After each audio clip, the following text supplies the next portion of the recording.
আমি ধন্যবাদ দিব আমাদের আলফা চ্যানেলের যে সাথী ভাই ওনাকে অবশ্যই, রায়হান রাফি ভাইকে অবশ্যই, কারণ ওনারা নিজেদের ইচ্ছা স্বেচ্ছায় কিন্তু বাচ্চা দুটোর পাশে এসে দাঁড়িয়েছেন। এবং আমি যতটুকু শুনতে পেরেছি যে আমাদের মনির ভাই উনি অসুস্থ হওয়ার পর থেকে মৃত্যু পর্যন্ত খবর দেওয়া পর্যন্ত সর্বক্ষণই ওনারা যোগাযোগ রেখেছেন, লোক পাঠিয়েছেন। তো এভাবে পাশে থাকাটার জন্য অবশ্যই ওনারা ধন্যবাদ অবশ্যই পেতেই পারেন। আর সবচেয়ে বড় কথা হচ্ছে মৃত্যুটা তো আসলে বলে হয়ে আসে না। যদি বলে হয়ে আসতো তাহলে হয়তো বা অনেকে আগে থেকে সাবধান হতে পারত। তো সবই আল্লাহর ইচ্ছা। সবচেয়ে বড় কথা যারা জানি দেন তারা হচ্ছে আসল হিরো, ওনারাই কিন্তু আসল হিরো। তো আমি যতটুকু আমার মনে হয়েছে যে একটা হিরো, সে তার মৃত্যুটা হিরোর মতোই হয়েছে। আল্লাহ ওনাকে বেহেশত নসিব করুক, দোয়া করি। আর ওনাদের এই বাচ্চা দুটোর জন্য যে টাকাটাই আমাদের ফান্ডে এসেছে বা আসবে, আমরা ঠিক করেছি মানে এই বাচ্চা দুটোর ভবিষ্যতের দিকে তাকিয়ে যে আমরা ফিক্সড ডিপোজিট করে দিব। আমাদের যে আরমান মামা উনি, তারপর কমল মামা, সনি ভাই, আমরা সবাই মিলিতভাবে, সালাম ভাই, আমরা সবাই মিলিতভাবে ঠিক করেছি যে আমরা ফিক্সড ডিপোজিট করে দিব। 5 বছর হোক, 6 বছর হোক বা 10 বছর হোক, যেন টাকাটা ডবল হয়ে আসে। বাচ্চা দুটো যেন সমস্যার সমাধান হয়, ওদের হাতে যেন অনেক টাকা ভবিষ্যতে আসে, সেটা যেন তাদের কাজে লাগে। এবং আপনারাও পাশে থাকবেন।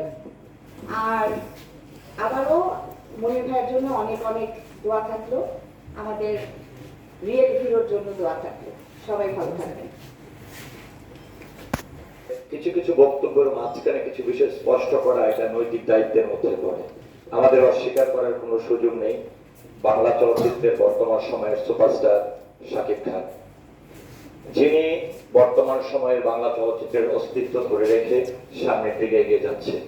একটি সময় বলা হতো শাকিব খান গার্মেন্টস এর হিরো, একটি সময় বলা হতো শাকিব খান রিক্সাওয়ালাদের হিরো।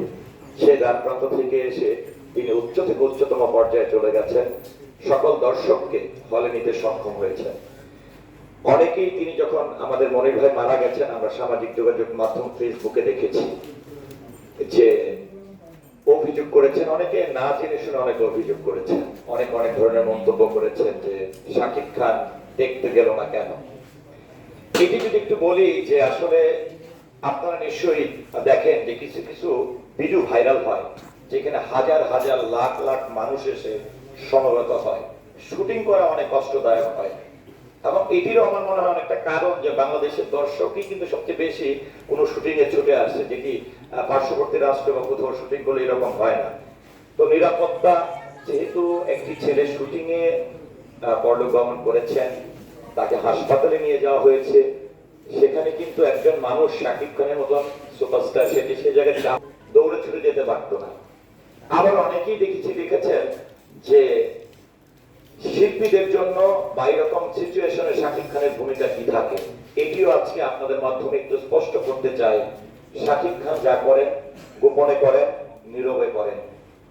আমি বরাবরই বলে থাকি শাকিব খানকে নিয়ে আমাদের অ্যানালাইসিস করা, স্টাডি করার অনেক কিছু আছে। যত ঝড়ঝাপটা হোক, কারো বিরুদ্ধেও কথা বলে না, কারো পক্ষেও কথা বলে না, কোন শত্রুকেও স্পষ্ট করে না। যাই হোক, এই মুহূর্তে আমি একটু সংক্ষিপ্ত বক্তব্য রাখার জন্য অনুরোধ করছি।